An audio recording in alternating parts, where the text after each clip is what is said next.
You're walking through the woods at 3 a.m. Your breath is white in the December air. The trees around you are holding their shape in the dark. Too still, too quiet. And then you see it. Between the trunks. Not a star, not a plane. Something glowing. White light, bleeding through the mist. Moving.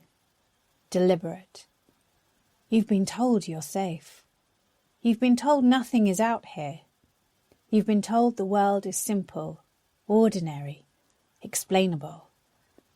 That's about to change.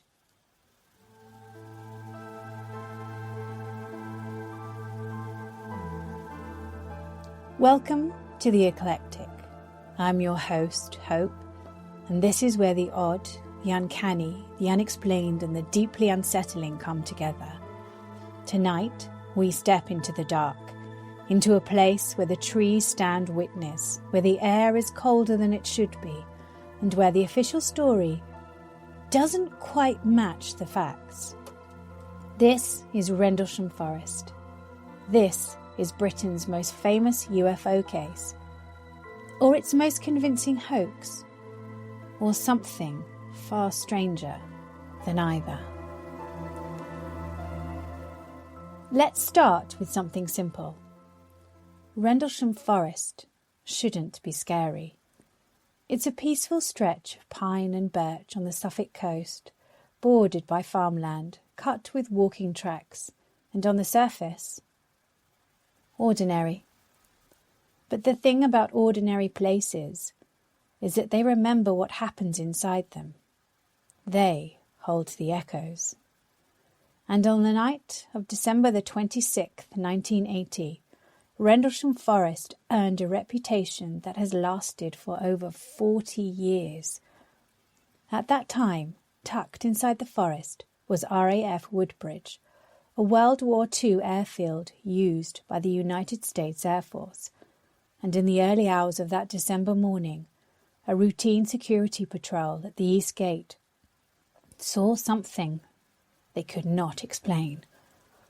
Not sort of strange, not maybe a helicopter. They saw lights descending, moving into the trees. The first thought, a plane crash.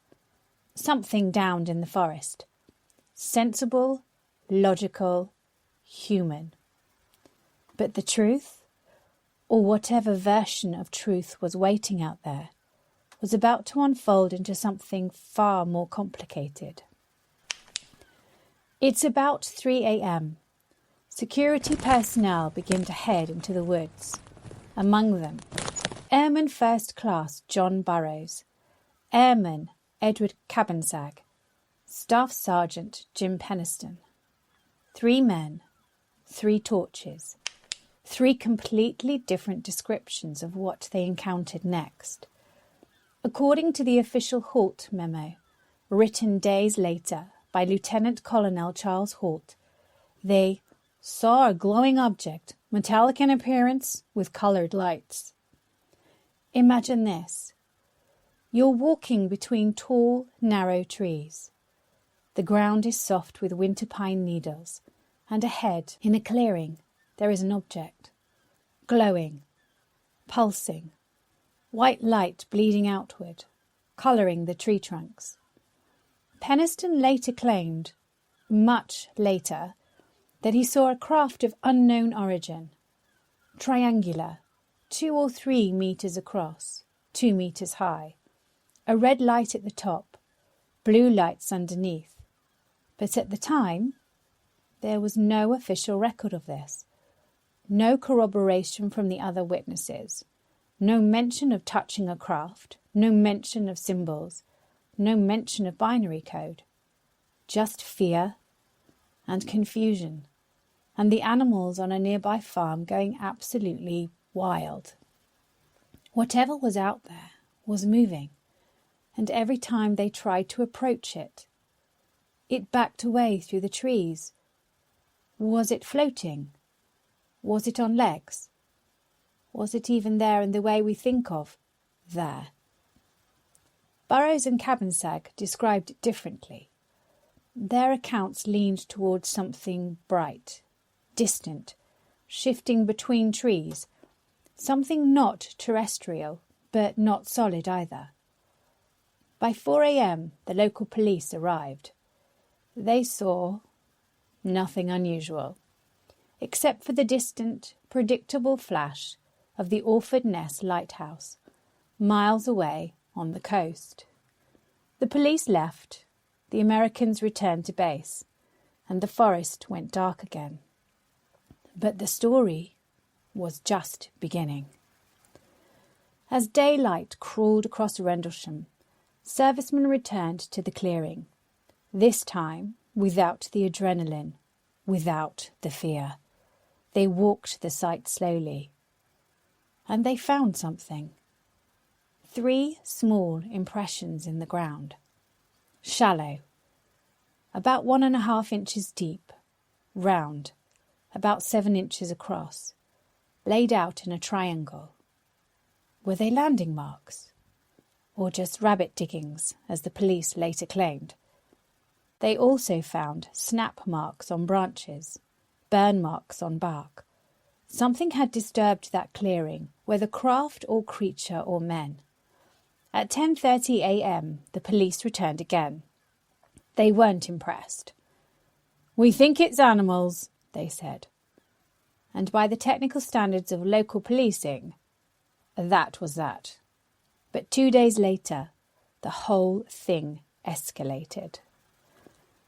On December 28th, sometimes listed as the 29th, thanks to the date mistake in the later memo, Lieutenant Colonel Charles Halt, the deputy base commander, decided to investigate for himself. This is the man at the centre of the entire Rendlesham story. Without Halt, this incident would have been a rumour. With Halt, it became a legend. He gathered a small team. He took a Geiger counter, an AN-PDR 27 survey meter, and he walked into the woods. Radiation readings at the depressions were around 0.07 milliroentgens per hour. Background readings in other areas were 0.03 to 0.04. Not dangerous, not impossible, but higher than normal. They found a small burst of radiation half a mile away. They found strange marks on trees. They found the clearing quiet, too quiet. And then, across a field to the east, in the same direction the servicemen had seen lights on the first night, the team spotted a pulsing white light. The lighthouse advocates will say, "Of course, that's just Orford Ness." But the men on the ground didn't think so. Halt was no young man. He was a seasoned officer, calm, methodical, not prone to hysteria. And on that night, he saw things he still stands by today. Lights in the forest, lights in the sky, a beam of light shining down as though from above. He recorded the event on audio. That tape, the famous Halt tape, has become one of the most important pieces of UFO evidence in British history. You can hear tension in his voice. You can hear his uncertainty, his confusion, his instinct to stay in control. You can hear a man trained to explain the world, failing to explain what he's seeing. Around this time, something else happened. Something small, but chilling. A forester named Vince Thurkettle lived in a bungalow near Tangham House. One morning, 2 men arrived at his door. Not police, not military. Suited men, he said. Polite, firm. "Did you leave the house last night? Did you see anything? Any lights in the forest?" They asked him question after question. 20, he estimated. Then thanked him, then left. No names, no explanation. Was it men in black? No one can say. But they appeared quickly and disappeared even quicker. Thurkettle bought the papers, expecting a story. There wasn't one. And that silence always feels deliberate. 2 weeks later, Halt typed a memo summarising the events. It went up the chain of command. It was quietly filed away. And for 3 years, the public had no idea it existed.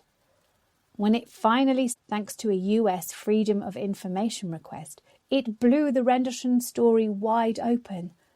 The memo described the glowing object, the triangular depressions, the red, sun-like light breaking into pieces, the star-like objects moving in sharp angular motions, the beam of light hitting the ground, the radiation readings, the animal disturbances, and the multiple witnesses, including Halt himself. But there were inconsistencies, dates slightly wrong, descriptions that didn't perfectly match the tape, details that shifted with time. Faulty memory? Or something more complicated? The public didn't care. The story exploded anyway. Books, television documentaries, interviews, debates, theories, conferences.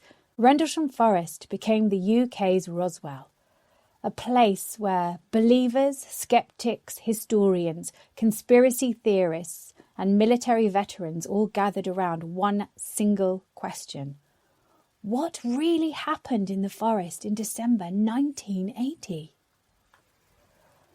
This brings us to Staff Sergeant Jim Penniston, one of the original witnesses. Decades later, he claimed he not only approached the craft, he touched it. He said he saw symbols, like hieroglyphs, glowing on its surface. He said he spent 45 minutes examining it. He said he received binary code telepathically. And he said he wrote that binary down in a notebook the next day. But he never mentioned this in 1980. Not to Halt, not to his commander, not to his commander, not in his signed witness statements, not in any early interviews. The notebook appeared publicly 23 years later in a Sci-Fi Channel documentary. Is that because he was too afraid to talk? Or because memory shifts? Or because a good story grows legs? The binary, allegedly translated by later researchers, included exploration of humanity, continuous for planetary advance, eyes of our eyes, origin year 8100, and then coordinates. Coordinates pointing to the pyramids of Giza, the Nazca lines, the Temple of Apollo, a lost island called High Brazil, seen on 15th century maps. If true, it's huge. If invented, it's brilliant fiction. If misunderstood, it's just another layer of Rendlesham's shadow. Penniston divides people. Some see him as the key witness, others see him as the unreliable narrator. But in any version of the story, you can't ignore him. Before we dive into the Halt tape, before we look at the theories, before we try to untangle the truth from the mythology, let's pause. Because here's the thing.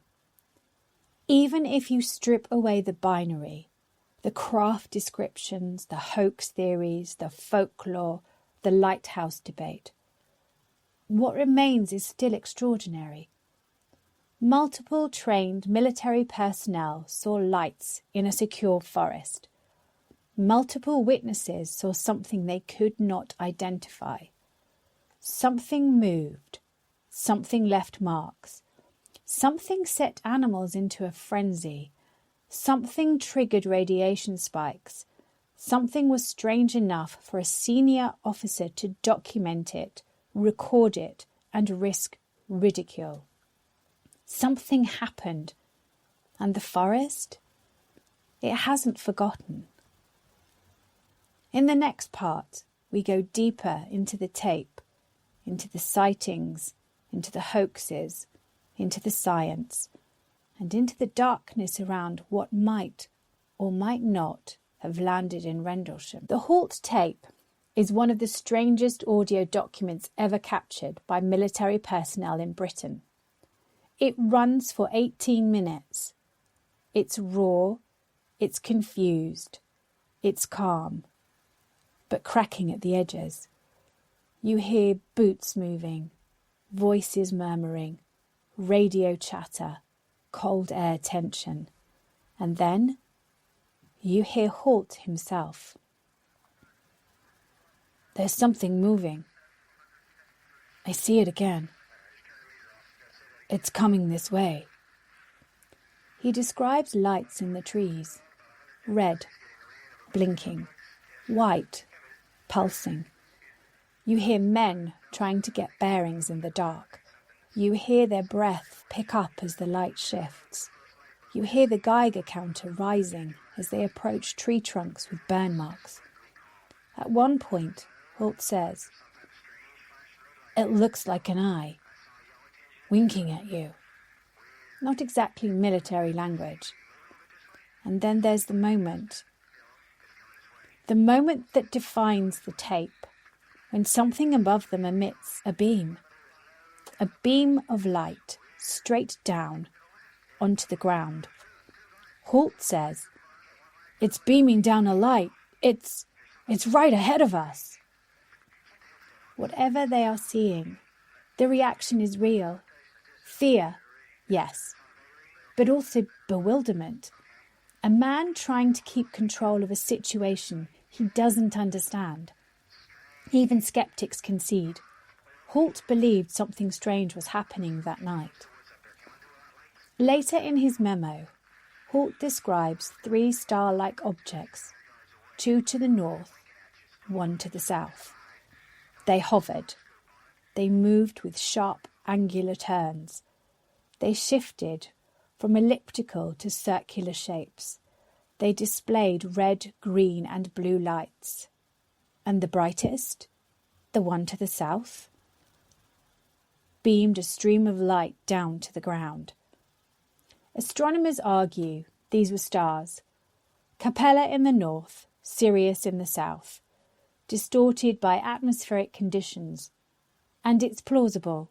Cold air over flat land can create all sorts of optical tricks. But Halt insists what he saw was not stars. Not planets, not atmospheric distortion. And here's the interesting part. This wasn't a civilian. This wasn't someone drunk in a field. This wasn't a teenager with a torch. These were trained Air Force personnel on a nuclear-adjacent base. You can call them mistaken. You can call them misled. You can call them confused. But you cannot call them inexperienced observers. Not out there. Not that night. Now, because there isn't just one explanation, there are many, and none of them cover everything. So let's break down the main contenders. Theory 1, the fireball theory. At around 3 a.m. on December 26th, witnesses across southern England reported a bright fireball streaking across the sky. Fireballs are a common trigger for UFO sightings. They flare, they burn, and they fall. Could Penniston's team have seen the afterglow? Possibly. But it doesn't explain the triangular depressions, the second night, the radiation bursts. the beam of light reported by Halt, or the shifting lights in the trees. Theory 2. The lighthouse theory. The Orford Ness lighthouse, miles away, flashes every 5 seconds, exactly the timing heard on Halt's tape. Some witnesses described the light as a beacon. Others said it was further away, the closer they walked, a classic optical illusion at night. It explains some things, but not all things, especially not the movement, the colours, the multiple objects, the shapes, the beam to the ground, the radiation readings, the animal reaction. Theory 3. The hoax theory. In 2003, a former USAF security policeman named Kevin Conder claimed he rigged the lights on his patrol car to scare colleagues in the forest. Great story. No evidence, and no proof he was even in the right place at the right time. Plus, his version doesn't explain any event from the second night. Most researchers file this under nice try, but no. Theory 4. The Soviet satellite theory. Some argue a Soviet spy satellite may have burned up over the area. Intriguing. But again, doesn't match the patterns, colours or movements described. Theory 5. The SAS revenge operation. This one is wild. British UFO researcher David Clarke reported a claim that the SAS staged the entire event as payback. Allegedly, months earlier, SAS parachutists testing base security were captured by the USAF's new radar system, beaten and mockingly called aliens. So the SAS supposedly rigged the woods with lights, flares, floating materials, helium balloons with remote-controlled kites. A kind of military pantomime. Clarke later concluded the source was unreliable, likely a hoax about a hoax. But the story continues to circulate because, well, it sounds like the SAS. Theory 6. The craft theory. This one is the favourite among believers. They argue radar was affected. Lights were seen moving intelligently. An object hovered. It fled when approached. Animals reacted. Radiation was found. Multiple trained witnesses confirmed many parts of the story. But this theory is complicated by Penniston's changing testimony, lack of physical evidence, the lighthouse correlation, inconsistencies in the memo, no photographs or official records. Still, the sheer number of witnesses makes this hard to dismiss outright.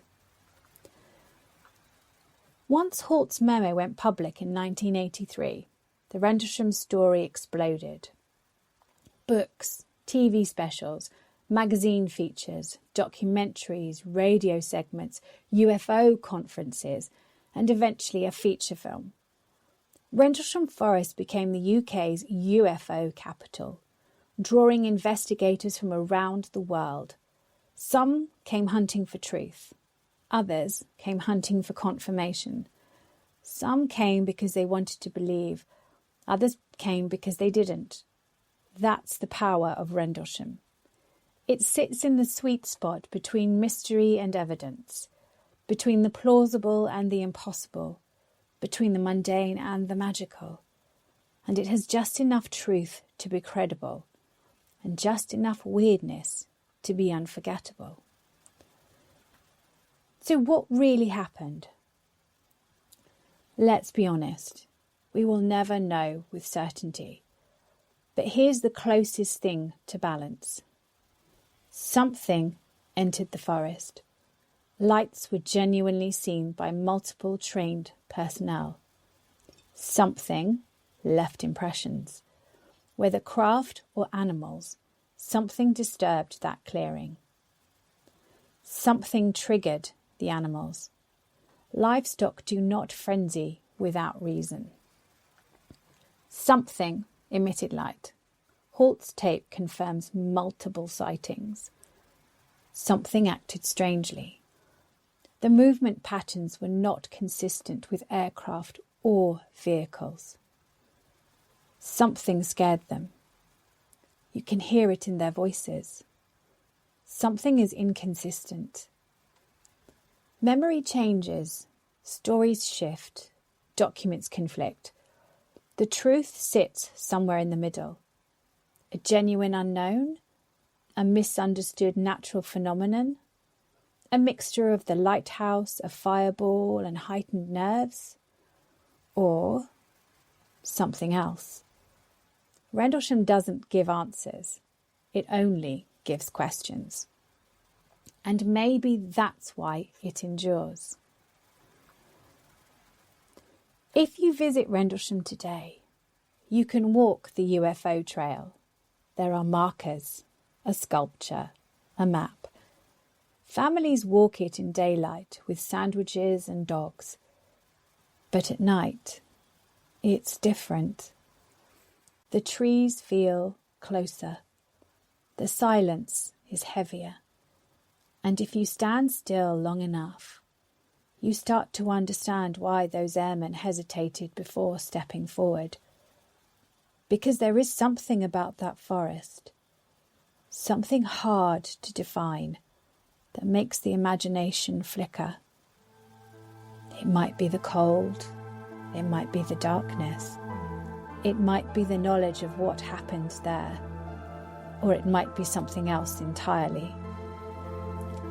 People say the forest remembers, and on some nights, if you listen carefully, you can almost feel it breathing. This has been the Eclectic, where the strange, the shadow, and the unexplained gather under one light. If you enjoyed tonight's deep dive into Rendlesham Forest, or if you have your own theories, let me know. You can find us on Instagram under the Eclectic, and if you have a suggestion for a future mystery we should unravel, send it to our email, which is theeclecticp@gmail.com. Please like and review us. Until next time, keep your eyes open, keep your mind curious, and remember, the forest is never really empty.